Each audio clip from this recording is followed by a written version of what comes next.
Salve galera do Arquibancada Tricolor, tudo bem com vocês? Eu sou a Vanessa Dias e hoje vamos falar rapidamente sobre como foi a semana do São Paulo. E que semana, hein?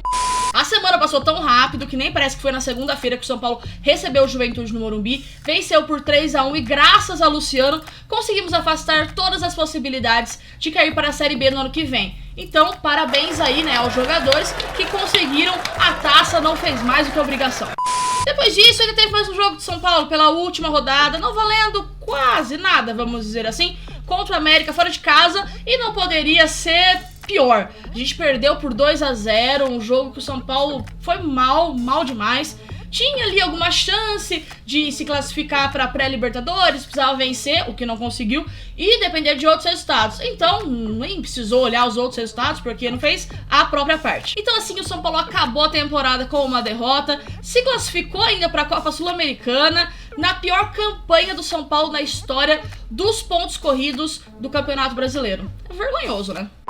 E não pense que parou por aí, né? A semana continuou agitada, o Campeonato Brasileiro terminou, mas já na sexta-feira, nessa sexta-feira, o torcedor São Paulino viu um áudio aí que vazou do Muricy Ramalho, falando sobre a situação crítica que o São Paulo vive e que se o time não tivesse ali, né, investimento, uma melhor estrutura para a temporada que vem, melhores perspectivas, ele e o Rogério Ceni deixariam o clube. Depois dessa informação, o Muricy Ramalho concedeu uma entrevista para os jornalistas Arnaldo e Tironi, que falou que aconteceu uma reunião com os dirigentes do clube que prometeram uma melhor estrutura e investimentos para o ano que vem. Então ele e o Rogério Ceni permanecerão em 2022 no São Paulo. Será que realmente vão ter mudanças positivas e que esse tal investimento vai vir, sendo que a condição financeira do São Paulo realmente é complicada?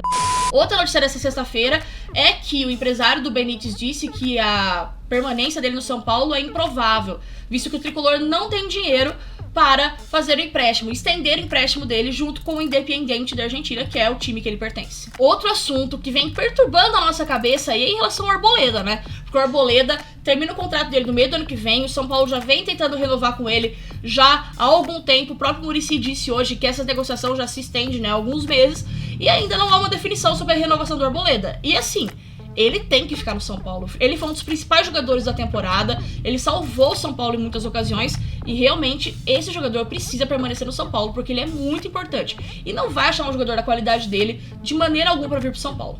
Depois de fazer uma excelente campanha no Campeonato Paulista Feminino, o São Paulo foi derrotado na final pelo Corinthians por 3-1 na Neoquímica Arena. E assim, durante a primeira fase, o São Paulo perdeu apenas uma vez, que foi justamente pro Corinthians. Daí teve toda a primeira fase, passou na semifinal pelo Santos, enfrentou o Corinthians no Morumbi, ganhou muito bem por 1-0. Mas infelizmente acabou perdendo ali o segundo jogo, com um golzinho no final. Tava indo pros pênaltis, perdeu por 3-1 e ficou com vice-campeonato, né? Mas o São Paulo ainda tem o Brasil Ladies Cup e se estreia neste final de semana, no domingo, contra a Ferroviária. Então, tem aí campeonato feminino neste final de semana pra gente acompanhar.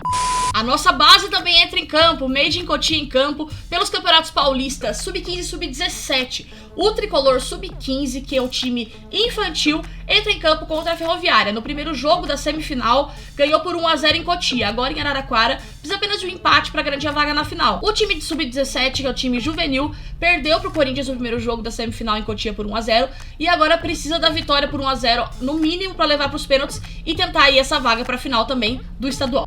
Tem também basquete tricolor nesse final de semana, em dose dupla, no sábado e no domingo, às 10 horas da noite, contra o Nacional do Uruguai e contra o Quinça da Argentina, e respectivamente, pela Champions League Américas. Então, tem também basquete tricolor pra gente torcer nesse final de semana. Então é isso, o resumo das notícias mais importantes do São Paulo pra você dessa semana, que foi final de temporada aí, e estamos chegando aos últimos jogos, aos últimos dias do ano, e o time profissional masculino do São Paulo entra de férias.